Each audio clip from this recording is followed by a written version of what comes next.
Yung classmate, magsasurvey lang ako kasi yung Mutaro na ilaw ni boss na MDL, kamusta ba? Doon sa mga naka-experience na neto. Kasi ang presyo neto, classmate, is 1,200 at ang wattage niya, ikaw dito, 50 watts. Yan. Gusto ko lang malaman sa inyo, base doon sa mga customers, kung ano ba yung pakiramdam ninyo nung nagkabit kayo ng Mutaro. Madali ba itong masira? Malakas ba to? Okay ba to? Comment down below kung ano yung thinking ninyo para dito. Naniniwala kasi kami, malakas na busina?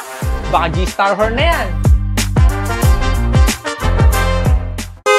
Na kapag ang customers mismo ang nagsabi na maganda, mas maraming naniniwala at mas maraming bumibili. Kaysa sa tulad namin na ang pinasabi namin ay puro magaganda. Mas malaking factor kasi na yung customers mismo ang nagsasabi na good at quality yung minamarket natin. Kaya this time, kayo mismo yung mag-comment, it's either good or bad. Comment down below kung okay ba yung review ninyo para sa isang Mutaro MDL na 1,200 ang presyo, pasok ba sa panlasa ninyo at naibigay pa yung pangangailangan ninyo for only 1,200 na Mutaro. At dun sa mga gusto naman sumubok, pwede kayo mag-chat sa admin para testingin ninyo kung magiging okay ba yung mga babasa nyo dyan na comment nila kung okay ba yung experience nila at okay ba yung ilaw na nabili nila for only 1,200. Okay? Chat nyo na lang kami at mag-comment kayo dyan. Inaantay namin yung feedback ninyo kung naging okay ba ang Mutaro na MDL sa Philippine market. Comment down below.